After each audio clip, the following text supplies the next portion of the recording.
saja. Yang kedua, pelajaran yang bisa kita ambil adalah keutamaan sabar di dalam atau di jalan Allah, di atas jalan Allah. Sabar teman-teman dalam berdakwah, sabar dalam memanggil orang lain. Ada orang subhanallah baru menasihatin istrinya atau suaminya atau orang tuanya 1-2 kali sudah dianggap nggak mungkin lagi, sudah susah, udah nggak mungkin. Rasulullah SAW berdakwah 13 tahun di Mekah. Tahu berapa orang yang masuk Islam? Ada yang tahu? Satu orang angkat tangan, saya mau kasih buku. Kasih buku yang paling besar. Hah? Salah. Angkat tangan. Salah. Salah. Salah semua.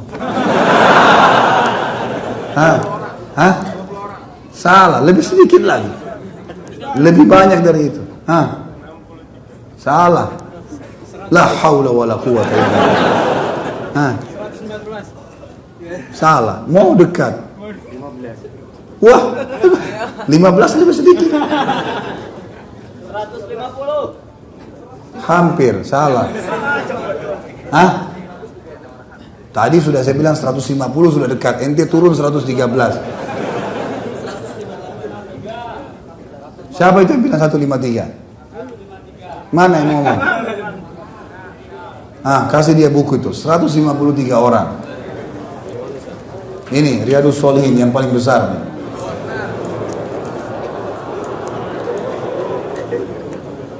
Kasih orangnya ya. Jangan nyangkut tengah jalan. Siapa tuh salah semua tadi. Baik, kita kembali ke masalah tadi. Jadi Nabi SAW sabar 13 tahun berdakwah. Yang masuk Islam cuma 153 orang. Jumlahnya dibagi 2 pada saat itu.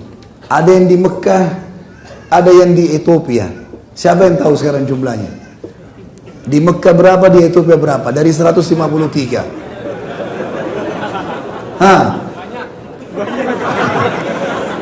Coba. Sebentar, berapa? Ahsan. Ya.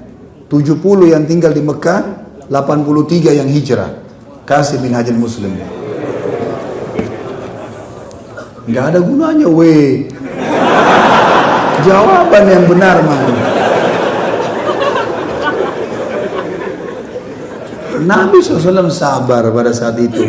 Jadi kita harus sabar. Baru 1 tahun ikut pengajian sunnah, dakwai orang tuanya baru 1 bulan, udah putus asa.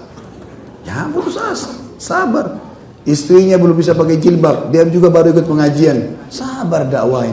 Sudah saya ceraikan aja Ustaz. Mau nikah sama akhwat yang lain. Dakwain. Siapa suruh dulu nikah dia tidak pakai jilbab? Sabar dakwain. Nabi Nuh AS berdakwah di dakwah istri. Nabi Lut juga sampai mereka mati. Sabar dakwain. Jangan buru-buru. Itu perlu. Allah Subhanahu wa ta'ala menyebutkan masalah fadilah sabar ini. Orang kalau disiksa teman-teman sekalian, ingat Nabi SAW dikatakan penyair, dikatakan penyihir, dilemparin kotoran unta di leher beliau, sabar. Bilal tadi disiksa, apa yang terjadi teman-teman sekalian? Kita kalau dikorek kulit kita sedikit aja sama peniti atau sama pisau kecil sudah kesakitan. Gimana kayak Bilal tadi? Tapi tidak peduli. Ahad, pokoknya sabar. Allah menyebutkan tentang masalah sabar banyak dalilnya. Saya angkat beberapa saja.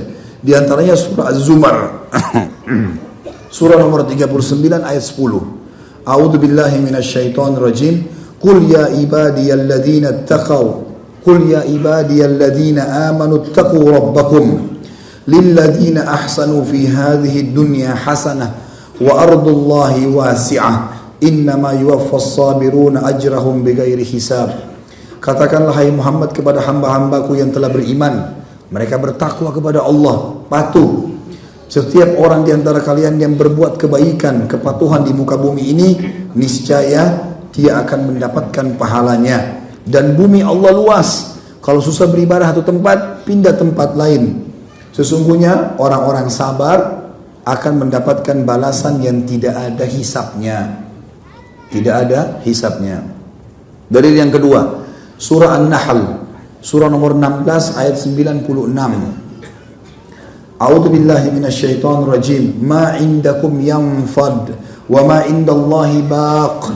Wa lanajziyanna alladhina sabaru ajrahum bi ahsani ma kanu ya'malun. Apapun yang kalian miliki di dunia akan hilang, kalian akan tinggalkan. Dan apa yang dimiliki oleh Allah, yang Allah janjikan di akhirat pasti kekal.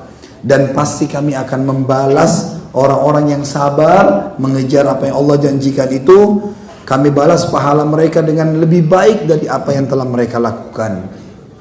Nabi SAW bersabda dalam hadis riwayat Muslim, As-sabrun nur, as-sabru nur. Sabar itu cahaya kehidupan. Juga dalam riwayat lain, riwayat Imam Muslim, kata Nabi SAW, ma u'tiya ahadun ata'an khairun wa awsa'u minas sabr. Tidak ada sesuatu yang dikaruniai oleh Allah untuk seorang hamba yang jauh lebih baik dan lebih luas untuk dia mengambil keputusan lebih baik daripada sabar.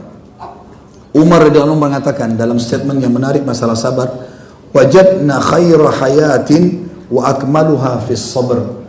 Kami menemukan, kata Umar, sebaik-baik kehidupan dan sempurnanya kehidupan itu di dunia ini dengan kesabaran. Kalau dihiasi dengan kesabaran, itu nikmat sekali. Orang caci maki ya sudah, orang ambil haknya ya sudah. Dia tetap menagih, tapi dia sabar. Sabar artinya menerima takdir Allah dan ikhtiar mencari jalan keluar. Kita bangun tidur sakit, sabar, terima dulu sebagai takdir Allah. Tidak usah keluh kesah kesana sini, kecuali pada ahlinya misalnya. Kemudian juga ikhtiar untuk mencari jalan keluar. Kata Ali bin Abi Thalib radhiyallahu anhu, "Mathalus sabr minal iman kamathalir ra'si minal jasad." Perumpamaan sabar itu dari keimanan seseorang seperti ibaratnya kepala dari jasad. Jadi kalau antum tidak bisa sabar teman-teman sekalian dalam menghadapi cobaan-cobaan hidup, antum seperti manusia tidak berkepala. Ini statement Ali yang sangat mulia supaya orang fahami. Artinya cobaan akan datang, lalui dengan kesabaran. Sabar sekali lagi, terima takdir Allah dan ikhtiar, cari jalan keluarnya. Al-Hasan al-Basri mengatakan rahimahullah tentang sabar, as-sabru gina, wa la yu'tihi Allahu illa ibadihil mukramin. Sabar itu kekayaan, harta yang luar biasa, dan Allah tidak berikan kecuali hamba-hambanya yang dimuliakan. Allah berfirman juga dalam surah Al-Imran, surah nomor 3 ayat 200, A'udzu billahi minasyaitonir rajim. Ya ayyuhalladzina amanu isbiru wasabiru warabitu wattaqullaha la'allakum tuflihun. Hai orang beriman, sabarlah, kuatkan kesabaranmu itu, ekstra. Dicaci maki, ekstra sabar, ekstra tahan diri. Dan selalulah berjaga-jaga di perbatasan dari musuh, atau selalulah berjaga-jaga dari serangan musuh, dan bertakwalah kepada Allah agar kalian termasuk orang-orang yang menang. Penutupan dalam poin kedua masalah fadilah sabar ini adalah statement Ibnu Utsaimin rahimahullah. Beliau mengatakan dalam buku beliau, sabar adalah meneguhkan diri dalam menjalankan ketaatan pada Allah. Jadi beliau membagi 3 kesabaran. Sabar dalam mengerjakan ketaatan pada Allah. Hadir di majelis ilmu, puasa, sholat malam, haji, jihad, butuh kesabaran. Terima sebagai takdir Allah, lalui, gitu kan. Kemudian beliau mengatakan, sabar juga adalah menahan diri dari kemaksiatan serta menjaga darinya. Maksudnya jangan sampai terjerumus dalam maksiatan. Kita dapat teman-teman peluang setiap kita untuk berzina, untuk berdusta, untuk menipu orang, untuk merekayasa data. Untuk apa saja mencuri, semua kita pasti terlintas di hidupnya itu. Tinggal dia sabar, kontrol diri, nggak mau dia lakukan, karena Allah haramkan itu. Dan ini tentu terjadi. Kita tahu pada Nabi Yusuf alaihissalam ditawarkan zina, tapi dia sabar, gitu kan. Begitu pula dengan yang lainnya. Dan yang ketiga adalah menjaga perasaan dan sikap marah dalam menghadapi takdir Allah yang dialami berupa berbagai hal yang menyakitkan dan gangguan yang timbul di luar kekuasaan manusia ataupun yang berasal dari orang lain. Artinya, beliau ingin mengatakan sabar yang ketiga adalah sabar terhadap cobaan harian. Terhadap cobaan harian. Jadi ada sakit, ada gangguan orang, kehilangan benda, orang utang gak bayar, dan seterusnya. Ini butuh kesabaran. Sekali lagi sabar, terima takdir Allah, oh Allah lagi uji saya, kemudian ikhtiar cari jalan keluar.